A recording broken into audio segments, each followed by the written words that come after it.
Good morning, students. Today we continue with our revision, chapter number 6, Geometry, and today's date is 23rd of March 2021. Today's day is Tuesday, so let's start learning. Angles हमने जो last lecture में सीखे हैं उसको major करने के लिए इस टाइप का ऐसा आपके कंपास बॉक्स में होगा कुछ, ठीक है। उसको क्या कहते हैं? प्रोट्रैक्टर, ठीक है। उसमें क्या होता है, ये दो स्केल होते हैं, ये इनर स्केल येलो वाला और ये जो बाहर का है ना वो आउटर स्केल। उससे हमें पता चलता है कि कौन सा एंगल का मेजर कितना है। फिर ये होता है पॉइंट है, उसको सेंटर कहते हैं। फिर ये बेस लाइन होती है, ठीक है।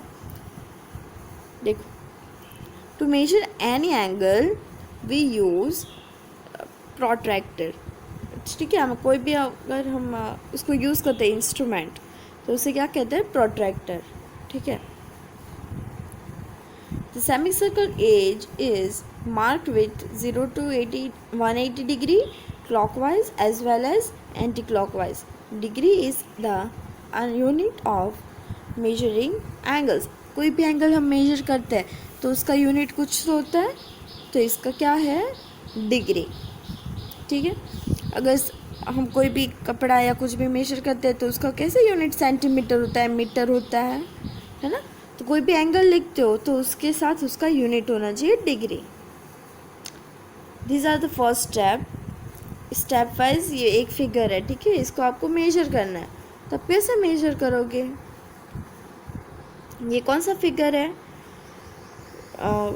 Angle P Q R.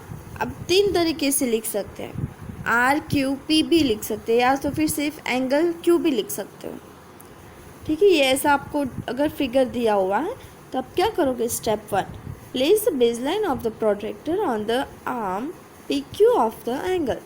देखो, ये बेस लाइन होती है, ये एक लाइन के ऊपर आ जाए स्ट्रेट लाइन, उसके ऊपर ऐसे प्रोट्रैक्टर रख देना है। हमें ये चेक करना है कि ये सेंटर एक ही होना चाहिए, ठीक है। फिर हमें ये वाला चेक करेंगे, ये इस तरफ लाइन है तो ये वाले साइड से जो 0 से स्टार्ट होता है एंगल वो हमें चेक करना है, ठीक है। और यहाँ पर जो आएगा, यहाँ पर कट होगा, ठीक है, मेजर होगा, दैट वाज योर एंगल। देखो, the centre of the protractor should be on the vertex Q. ये क्यू के ऊपर होना चाहिए। 0 degree of the outer scale should be on the arm P Q.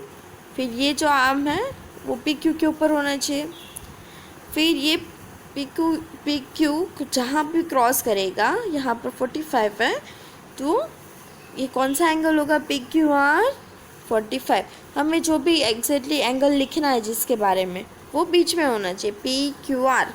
That is Q is in this, Q is angle, तो यहाँ पर ये 45 है, ठीक है। Now figure 2। देखो, अगर ऐसा कोई फिगर दिया हुआ है, ये एल है, ठीक है। हमने उस दिन सीखा था कि ये राइट एंगल ही है। देखो, तो उसको कैसे मेजर किया? Step 1, keep the base line of the protractor on the arm B C of the angle. सी भी स्टेप होता है। अभी इस तरफ लाइन है, इस तरफ लाइन है, ठीक है। तो बेस लाइन के ऊपर हमने ये प्रोट्रैक्टर रखा, सॉरी, यहाँ पर हमने प्रोट्रैक्टर रखा। फिर अभी यहाँ से जो 0 लाइन स्टार्ट होती है, इनर या आउटर जो भी, उस स्केल का हम मेजरमेंट करेंगे, ठीक है। तो देखो, ये लाइन है तो इस तरफ 0 इनर लाइन में है, यहाँ से ऐसे मेजर करेंगे तो कहाँ 90 के ऊपर क्रॉस करेगा, तो इसका एंगल कौन सा हो जाएगा? 90 डिग्री। देखो, स्टेप 1 में क्या लिखा? Keep the base line of the protractor on the arm B C of the angle, रखा। The centre of the protractor should be on the vertex B. ये सेंटर एग्जैक्ट होना चाहिए यहाँ पर ऐसे स्ट्रेट लाइन के पास, और यहाँ पर सेंटर से ही होना चाहिए, वरना आपका आंसर गलत हो जाएगा। फिर third, 0 degree of the inner scale should be on the arm B C. फिर ये बी सी के पास जो आर्म है यहाँ पर जो क्रॉस होगा that should be your angle. Read the measure on the inner scale where the arm B A cross the scale. यहाँ पर बी ए का जो आर्म है ये, वो जहाँ पर भी क्रॉस करेगा that should be our angle. Angle A B C is equal to 90 degree. Read as 90 degree. इसको हम कैसे रीड करेंगे? 90 degree. Now this third figure, ये फिगर कैसे दिया हुआ? ऐसे बेस लाइन है ऐसे, ठीक है. स्टेप 1, अभी याद करो क्या था स्टेप 1? यस, बेस लाइन के ऊपर प्रोट्रैक्टर रखना है. उसके बाद वर्टेक्स एज सेंटर के ऊपर होना चाहिए. फिर जिस तरफ आर्म है जहाँ से ये लाइन क्रॉस हो रही है वहाँ वो वाला 0 काउंट करना है. इनर या आउटर, वो विच एवर. ओके, इसमें आउटर लाइन काउंट करेंगे क्योंकि इस तरफ लाइन है ना. अभी 0 से ऐसे करेंगे, इस तरफ से ऐसे जाएंगे. यहाँ से कौन सा क्रॉस कर रहा है? यहाँ पर 135 के ऊपर क्रॉस कर रहा है, ठीक है. तो ये angle UST is 135 degree. Get it? In short क्या करना है? पहले बेस लाइन मैच करनी है, सेंटर मैच करना है. फिर जिस तरफ ये बेस लाइन वाला आर्म होगा वहाँ से हमें एंगल मेजर कर देना है जहाँ पर वो दूसरा आर्म क्रॉस करता है वहाँ पर. सिंपल, ठीक है. Now exercise 6.2 in your text book page number 125. Right the measure of each angle. देखो यहाँ पर मेजर क्या हुआ है, सिर्फ लिखना है कौन सा है. देखो इस तरफ आर्म है, इसमें तो कौन सा होगा? 0 से कौन सा स्टार्ट हो रहा है? इनर या आउटर? इनर. तो इनर वाली लाइन से देखो कौन सा है क्रॉस कर रहा है? 135. तो this angle is 135 degree. In this second देखो लेफ्ट साइड इस तरफ है इस बार, है ना. तो कौन सा स्केल काउंट करेंगे? Outer scale. कहाँ क्रॉस कर रहा है? 110 degree, 110 degree. Get it? Use a product to measure each angle and write its type. ये तो 90 डिग्री है, पता ही चल जाता है. और यहाँ पर टाइप लिख देंगे राइट एंगल, MNO, ठीक है. तो उसमें क्या है, ये अगर आपको यहाँ से थोड़ा एक्सटेंड करना पड़े तो थोड़ा एक्सटेंड कर दो. फिर आपको प्रोटेक्टर रख के इसको मेजर करना है, ठीक है. तो आपको आंसर मिलेगा 38 degree and its type is acute angle because it's less than 90 degree. This you have to do with yourself at your home.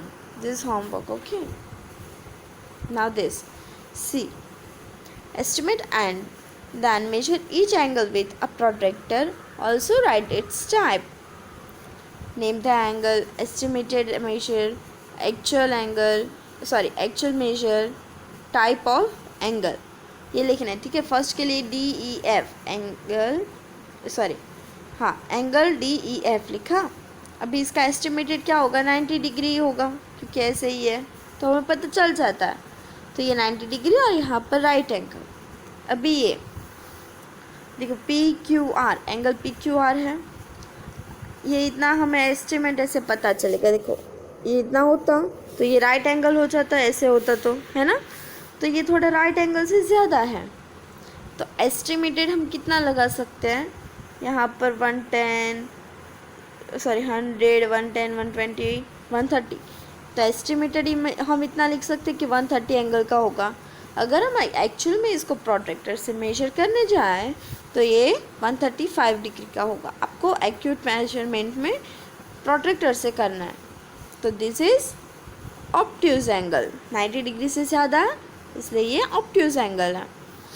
अभी ये देखो ऐसे है उल्टा, तो बेस लाइन इसकी यहाँ पर होगी. फिर प्रोट्रैक्टर मेजर करेंगे तो ये 90 डिग्री से कम है.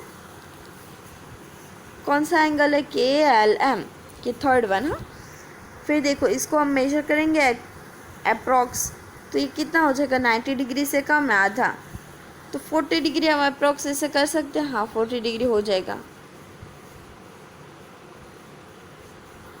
तो क्या हो जाएगा, एस्टिमेटेड वैल्यू उसका 40 डिग्री। ओके,